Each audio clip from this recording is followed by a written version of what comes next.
मरते नहीं हैं, शरीर को त्यागते हैं केवल, फिर पुनः जन्म लेते हैं, फिर नागा साधु बनते हैं, फिर धर्म का प्रचार प्रसार करते हैं। हृदय से भी नंगा हो, चित्त से भी नंगा हो, चित्त में भी कोई वासना को वासना, विचार को विचार, कोई लालसा कामना इच्छा नहीं है। हम अकेला ही पूरी धरती का खात्मा कर देगा जब हमारा सनातन खतरे में आएगा, भस्म कर देगा हम पूरी दुनिया को जो हमारा सनातन विरोधी होगा। प्रेम हो तो श्री हरि से प्रेम होना चाहिए, दिन बिताया ऐशो आराम से तूने अगर, तो रात को ईश्वरण हरि का करके सोना चाहिए। ये विभूति जो लगा हुआ है ये हमारा दशनामी चादर बोला जाता है, इसको हम मंत्र से अभिमंत्रित करके शरीर पे लगाते हैं, जिसके बाद में ये वस्त्र का काम करता है। चाहे प्राण क्यों न चला जाए, लेकिन जो तेरा धर्म है उस धर्म में ही तेरे को रहना चाहिए। धर्म के लिए प्राणों का बलिदान एक बार नहीं कोटि बार करता है। मनुष्य को केवल दिख रहा है, लेकिन वो पशु से भी गया बीता है, तो पशुओं की तरह इस धरती पे विचर रहे हैं। ना ही हमें गर्मी महसूस होती है, ना ही हमें गर्मी का दुख होता है, ना ही सर्दी मालूम होती है, ना ही हमें कभी दुख होता है, ना ही हमें सुख कभी प्रतीत होता है। नमस्कार, स्वागत है आपका हमारे चैनल में। मैं हूं आपके साथ नीरज तिवारी। कुंभ मेला दुनिया का सबसे बड़ा धार्मिक मेला होता है जो हर 12 सालों में लगता है। यहाँ मैं मौजूद हूँ प्रयागराज में, और यहाँ इस कुंभ मेले में, इस महाकुंभ में न केवल आम जन बल्कि दुनिया से कई साधु संत भी आए हैं। इनमें से नागा साधु भी काफ़ी बड़ी मात्रा में इस बार महाकुंभ में हिस्सा लेने आए हैं, जो कभी कभार इनके दर्शन होते हैं। ऐसे ही एक नागा साधु के पास मैं बैठा हूँ, जो देख सकते हैं कि पूरी तरह से एक भी वस्त्र इनके शरीर में नहीं है। ठंड में हो, गर्मी हो, बरसात हो, हमेशा ये ऐसे ही नग्न रहते हैं। मैं डायरेक्ट इनसे बात करूंगा और जानने की कोशिश करूंगा कि ऐसा हठ योग क्यों किया जाता है। वस्त्रों के साथ भी किया जा सकता है, वस्त्र पहनकर भी किया जा सकता है, फिर बिना वस्त्रों के ही क्यों रहना। क्या नाम है आपका? मैं श्री पंत दशनाम जूना अखाड़ा का नागा सन्यासी हूँ। मुझे दशनामी नागा सन्यासी बोला जाता है। श्री गुरु महाराज का, गुरु पीरों का, संत संतों का दिया हुआ मेरा छोटा सा नाम है नागा संत अर्जुन पुरी। पूरी उपाधि है मेरी, पूरी टाइटल है, जिस कारण मैं अयोध्या, मथुरा, माया, काशी, कांची, अवंतिका, अवंतिका मतलब उज्जैन, पुरी, द्वारावती, 7वीं जो पुरी है द्वारिका, सप्ताहिता मोक्षदायिका, इन पुरियों में रहकर हमें सनातन का प्रचार प्रसार, धर्म का प्रचार प्रसार करने के लिए अखाड़े की तरफ से भेजा गया है। और जितना भी बड़ा शहर है, महानगर है, पुरी लोग, हम पुरी साधु उधर भी जाकर के धर्म को सशक्त करता है, सनातन संस्कृति का प्रचार प्रसार करता है और अपनी धर्म ध्वजा को मजबूती से वहाँ गाड़ता है। मेरा पहला सवाल ये है कि नागा साधु कैसे बनते हैं? कैसे एक आम इंसान नागा साधु बन सकता है? आम इंसान नागा साधु नहीं बन सकता है। इंसान की यहाँ बात ही नहीं होती है।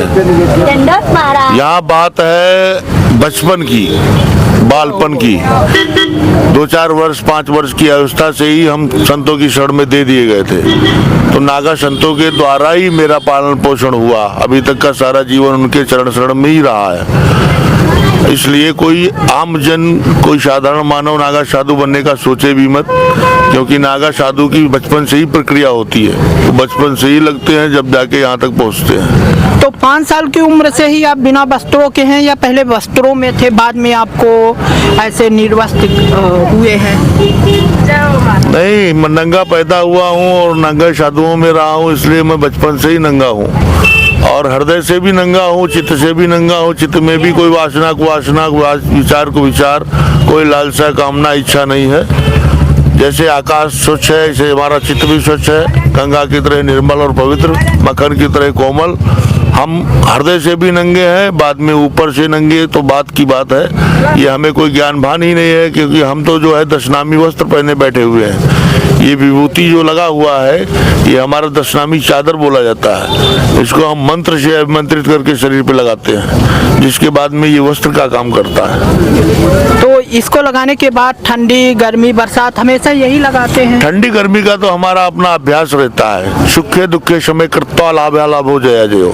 सुख दुख, गर्मी, ठंडी और बरसात, सब में समावस्था रखना, सम रहना, ये मेरे यहाँ एक संस्कार है बचपन से ही। हम लोग इसमें रहते हैं, तपाए जाते हैं कि ना ही हमें गर्मी महसूस होती है, ना ही हमें गर्मी का दुख होता है, ना ही सर्दी मालूम होती है, ना ही हमें कभी दुख होता है, ना ही हमें सुख कभी प्रतीत होता है। सुख क्या है ये भी हम नहीं जानते, दुख क्या है वो भी नहीं जानते, क्या जाड़ा है क्या गर्मी है इसके बारे में भी हम लोग जो है बचपन से ही तपस्यारत रहते हैं। इस कारण अपना नियम संयम, अपनी ऊर्जा, ये सब अपने अंदर होता है, इसलिए हमें सर्दी का कोई भी प्रकोप नहीं लगता। नागाओं को दीक्षा कैसे दी जाती है? जब नागा कोई बनने जाता है कैसे उनकी दीक्षा? उनके लिए उसका जो है ट्रेनिंग सेंटर है, पहले 15-20 साल तो ट्रेनिंग सेंटर में रहना पड़ेगा। महात्माओं के साथ में रह करके उनके बर्तन धोने, उनके कपड़े धोने, उनकी आरती पूजा देखनी, उनके मंदिर की आश्रम की सफाई करनी, देवता को मंदिर में नहलाना, उसके बाद में गुरु पीरों को नहलाना, उनके वस्त्र धोना और जो है भोजन बनाना, इसके बाद में पूजा पाठ करना, आरती करवाना, दुनिया के नाना प्रकार के जो सत्कर्म है वो करवाए जाते हैं। और जब पूर्ण तरीके से उसमें हम सफल हो जाते हैं उसके बाद में नागा दीक्षा दिलाई जाती है, नागा संन्यास। जैसे हमको 20 साल के बाद में नागा संन्यास दिलाया गया था, बचपन से मैं उस प्रक्रिया में रहा हूँ। अभी आपकी उम्र कितने वर्ष होगी? अभी मेरा यही कोई 60 के अंदर है, 50-60 के बीच में। तो 5 साल से तब से आप निर्वस्त्र हैं इसी तरह से? बिल्कुल बिल्कुल निर्वस्त्र हैं। कितना अंतर होता है एक आम जनमानस के गृहस्थ जीवन वाले जीवन में और ये नागा साधु वाले जीवन में कितना अंतर होता है, कितनी कठिनाइयाँ? अब गृहस्थ के जीवन का तो हमें इतना वो नहीं है, देखते हैं गृहस्थ लोग रोते घूमते रहते हैं, पैदा हुए तब भी रोते हुए पैदा हुए, अंत तो मृत्यु के समय तक रोते ही रहते हैं। इसलिए गृहस्थ जीवन तो हमें प्रतीत होता है दुखमय जीवन रहा होगा, इसलिए वो लोग रोते रहते हैं। गृहस्थों के जीवन से मुझे यही दिखा है। बाकी तो हमारा जीवन जो है वो संन्यास मार्ग है, यहाँ आनंद के परमानंद के सिवा कुछ भी नहीं है। जो भी है वो आनंद, जो हो हरि की कृपा, हरि की इच्छा, राम की न चाहे सोई होई करे अन्यथास नहीं, कोई जो परमात्मा कराता है वही मनुष्य करता है। और इधर क्या है वो तो हम लोग स्वयं परमात्मा है। अहम ब्रह्मास्मि हमारा महावाक्य है, अहम माने मैं, ब्रह्मास्मि माने ब्रह्म हूँ। मुझे बोध है कि मेरे चित्त में जो बैठा हुआ है वो ब्रह्म है। सभी को ब्रह्म के रूप में देखते हैं? हाँ, सभी ब्रह्म के रूप में है ही, देखना क्या, वो तो सबके अंदर जो चेतना है, जो प्राण शक्ति है वो ब्रह्म ही है, वो ब्रह्म के द्वारा दी गई ऊर्जा है। जिस दिन वो ऊर्जा खत्म हो जाती है, निकल जाती है शरीर से, फिर क्या शव रह जाता है, शक्ति निकली फिर शव रह जाता है। ऊर्जा खत्म तो आप किसी को देख नहीं सकते, किसी को हाथ नहीं जोड़ सकते, किसी को कोई सेवा नहीं कर सकते, किसी पे क्रोध नहीं कर सकते। जब तक प्राण है, चेतना है, तभी तक ये सब संभव है। किन देवताओं की आप लोग, किन इष्ट देव की आराधना करते हैं आप लोग? हमारा इष्ट देवता भगवान श्री गुरु दत्तात्रेय है। अनुसुईया माता, सती अनुसुईया का ज्येष्ठ पुत्र कहलाते हैं, माता अनुसुईया के। वो हमारे सन्यासी दिगंबर देवता हैं, भगवान दत्तात्रेय। दत्त अत्रेय उनका नाम इसलिए पड़ा, दत्त माने उन्होंने दबा दिया, तमोगुण रजोगुण सतोगुण। बाकी सारे देवता गुणाधीन है, गुणों में बंधे हुए हैं। हमारा जो भगवान इष्ट देवता दत्तात्रेय है वो दत्त माने उसने दबा रखा है, और अत्रेय माने ऊपर उठ गया है, गुणों से गुणातीत परमात्मा जो गुणों से भी परे हो गया है। ऐसा दत्तात्रेय भगवान हमारा इष्ट देवता है, हम सब उसके अनुयायी हैं। अच्छा, जैसे अभी आपने जो आपका जीवन है वो सांसारिक मोह माया से हटा हुआ है, जब आप लोगों की मृत्यु हो जाती है कैसे, क्या दफनाया कैसे जाता है, कैसे उसके बाद क्या? वो फिर हमारा मंदिर बनाया जाता है, समाधि बना के, जैसे भगवान के मंदिर को आकार देते हैं वैसे ही समाधि को आकार दे करके उसमें जो है हमारे बाद शेष जो हमारे चेले रह जाते हैं वो भगवान की जब आरती कर लेंगे मंदिर में, तो उसके बाद में हमारे समाधि पे आरती करेंगे। उतना ही पूजा पाठ जैसा भगवान का होगा वैसा हमारा होगा। ऐसा हम नागा लोगों की समाधि बना के उसको पूजा जाता है। हम साक्षात परमात्मा है, इसलिए हम मरते नहीं हैं, शरीर को त्यागते हैं केवल, फिर पुनः जन्म लेते हैं, फिर नागा साधु बनते हैं, फिर धर्म का प्रचार प्रसार करते हैं, फिर भक्ति का प्रभाव आते हैं, फिर ज्ञान योग वैराग्य में आते हैं। ऐसा है। एक आम जनमानस कैसे भक्ति की ओर जा सकता है? जैसे सांसारिक मोह माया में फंसा हुआ है, ये मेरा है, ये मेरा है, कैसे उससे दूर जा सकता है? उसको संत की शरण में आना चाहिए। सब कर फल हरि भगत सुहाई, सो बिनु संतन काहू पाई। अस विचार जो कर सत्संगा, राम भगत ते सुलभ विहंगा। काकभुसुंडी जी गरुड़ जी से कह रहे हैं कि हे पच्चीराज गरुड़ जी, अगर तुमको भक्ति चाहिए, भगवान के बारे में जानना है, राम कथा का आनंद लेना है या अन्य भगवान की लीलाओं का आनंद लेना है, तो संतों की शरण में जाओ। वहां तुम्हें सत्संग मिलेगा, जिससे तुम्हारे अंदर बल और विवेक पनपेगा। जब तुमको समझ में आएगा कि हम किस लिए धरती पे धरा पे आए हुए हैं और क्या कर रहे हैं। ऐशाम विद्या तपोन दानम ज्ञानम न शीलम गुणो न धर्मा, ते मृत्युलोके भूविभार भूता मनुष्य रूपेण मृगाश्चरन्ति। आजकल का मनुष्य क्या है? मनुष्य को केवल दिख रहा है, लेकिन वो पशु से भी गया बीता है। तो पशुओं की तरह सब धरती पे विचर रहे हैं। धर्म और सत्य इन्होंने खो दिया है, इसका पता नहीं, इसलिए इनको संतों की शरण में ही आना पड़ेगा, तब इनका कल्याण संभव हो सकता है। कल्याण संभव हो सकता है। अभी मैं देख रहा था आप गाना भी गा रहे थे, काफी मधुर आवाज थी आपकी, कुछ सुनाएंगे आप कोई सा एक गाना, कोई भक्ति? श्री राम जय राम जय जय राम, श्री राम जय राम जय जय राम, श्री राम जय राम जय जय राम, श्री राम जय राम जय जय राम, श्री राम जय राम जय राम, श्री राम जय राम जय जय राम। प्रेम हो तो श्री हरि से प्रेम होना चाहिए। अगर आप किसी से प्रेम करते हैं तो किसको प्रेम करें? भगवान को, भगवान के नाम को, भगवान की प्रतिमा को, भगवान के विग्रह को, भगवान के मंदिर को और उनके तीर्थों को। प्रेम हो तो श्री हरि से प्रेम होना चाहिए। जो बने विषयों के प्रेमी, आजकल क्या है, संसार सब विषय भोगी है, विषयी है, इसलिए जल्दी मर जा रहा है। शरीर में बल विवेक नहीं है, बात बात पे क्रोध आता है, क्योंकि इन्होंने खो दिया है वो रतन जिससे हमें सुख और संतोष मिलता है, शांति मिलती है। प्रेम हो तो श्री हरि से प्रेम होना चाहिए। जो बने विषयों के प्रेमी, उन पे रोना चाहिए। दिन बिताया ऐशो आराम से तूने, अगर दिन में भगवान का नाम नहीं लिया, उसकी तरफ नहीं देखा, उसकी तरफ नहीं सोचा, चिंतन नहीं किया, दिन बिताया ऐशो आराम से तूने अगर, तो रात को ईश्वरण हरि का करके सोना चाहिए। जैसे मनुष्य यहाँ अपने अपने डबल बेड पे गद्दे लगाता है, मखमली गद्दों पे सोया तो यहाँ आराम से, और सफर लंबे के लिए भी कुछ बिछौना चाहिए। बीज बोकर बाग में फल खाए हैं तूने अगर, वास्ते परलोक के भी कुछ तो बोना चाहिए। हरि भजन में लौ लगा जंजाल दुनिया छोड़ दे, राम भज आनंद होकर मगन होना चाहिए। जीव्या बद गोविंद गुण कान सुनो हरिनाम, कहा नानक सुन रे मना पड़े नियम के धाम। राम तुम्हारे नाम बिन जो मुख निकषत और, मुझ अपराधी जीव को तीनी लोक ठोर। गैया का दूध पीऊं, गायत्री का जाप करूं, गीता का पाठ नित्य, गंगा का स्नान भी। साधुन का संग करूं, इंद्रियन संग जंग करूं, पावने का ढंग करूं, सदा गुणगान भी। सदा सच्ची जीत होवे, आपस में प्रीत होवे, बड़ों जैसी रीत होवे, हाथों से दान हो। संगत की अरदास प्रभु आपके चरणों के पास, कारज करो सारे राश, बख्शो प्रभु ज्ञान भी। ये क्या है, आजकल के मनुष्य क्या है, धर्म को भूले हुए चल रहे हैं, सनातन को भूले हुए हैं, इसलिए सनातन पे बराबर चोट पहुंचाई जाती है।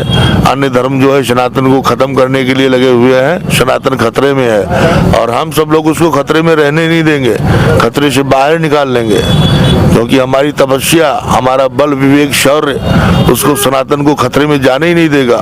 हम अकेला ही पूरी धरती का खात्मा कर देगा जब हमारा सनातन खतरे में आएगा, भस्म कर देगा हम पूरी दुनिया को जो हमारा सनातन विरोधी होगा। बोलो गंगे माता की जय। काफी गूढ़ बातें कर रहे हैं आप, कैसे ये शिक्षाएं आपको कहाँ पर दी गई? कैसे? शिक्षा तो हमें वैदिक मार्ग है हमारा, हम भौतिक शिक्षा के नहीं गुलाम है। ये जो आजकल की शिक्षा है, फिजिक्स केमिस्ट्री क्या क्या ये पढ़ाते हैं, वो नहीं, हमारा आध्यात्मिक शिक्षा है, वैदिक मार्ग, जहाँ वेदों का सामवेद, ऋग्वेद, यजुर्वेद, अथर्ववेद, इन वेदों की शिक्षा होती है। जहाँ 18 पुराणों की पौराणिक शिक्षा है, जहाँ शास्त्रों की शास्त्रिक शिक्षा है। ये हमारा वैदिक मार्ग है, हम वैदिक सन्यासी है, समझो। जो भी हम करता है वो सात्विकी तरीके से, जो हमारा धर्म बताता है, जो हमारा ग्रंथ बताता है, सनातनी ग्रंथ जो बताता है, वो हम लोग करते हैं। अपने मन से, अपने हृदय से कोई भी कल्प, कोई भी पंथ हम नहीं बनाते। जो हमारा पंथ पहले से चला आ रहा है, वैदिक पंथ, उस पंथ पे ही चलते हैं। लेकिन आज धर्म बचाने के लिए हिंसा की जा रही है, लोग हिंसा को भी सही मानते हैं कि हिंसा करना सही है, धर्म बचाना हो। कैसा लगता है आपको कि ये सही है? हाँ, जब धर्म नहीं होगा तो हम काहे के होंगे, क्या करेंगे हम जी करके। जब धर्म है, धर्म के सहारे ही हम जीते हैं। और जब धर्म ही चला जाएगा, कोई धर्म पे ही हमारे जो है आघात करेगा, धर्म को ही खत्म करने की सोचेगा, तो हमारा फिर क्या जीना। जिस देश जाति में जन्म लिया, बलिदान उसी पर हो जाए। वो शक्ति तो हमें तो दया नहीं दे, कर्तव्य मार्ग पर डट जाए। अपना धर्म छोड़िए, निकलन चाहे प्राण क्यों न चला जाए, लेकिन जो तेरा धर्म है उस धर्म में ही तेरे को रहना चाहिए। धर्म के लिए प्राणों का बलिदान एक बार नहीं, कोटि बार कर देना चाहिए। करोड़ों बार धर्म के लिए मर जाना ही वीर गति को प्राप्त हो जाना और भगवत भक्ति को प्राप्त कर लेना है। भगवान को प्राप्त कर लेना, भगवान के लोक को प्राप्त कर लेना। जो अपने धर्म के लिए मर जाता है वही भगवान को पाता है और भगवान की कृपा उसी को मिलती है। अभी आप यहाँ महाकुंभ में है, इसके बाद आप लोग कहाँ चले जाते हैं? कहते हैं कि बिरले ही नागा साधु के दर्शन होते हैं, और जब दर्शन होते हैं तो मान लो कि ईश्वर के दर्शन हो गए हैं, तो कहाँ चले जाते हैं फिर आप लोग? हम अभी तो इधर से उत्तराखंड चला जाएगा। अभी एक मेला और करेगा यूपी का, नैमिषारण्य का, 15 दिन का लगता है। और वो मेला करने के बाद हम उधर केदारनाथ चला जाता है, वही तपस्या। हाँ, 6 महीने उधर ही रहता है, ऐसे ही आशीष देता है समाज को।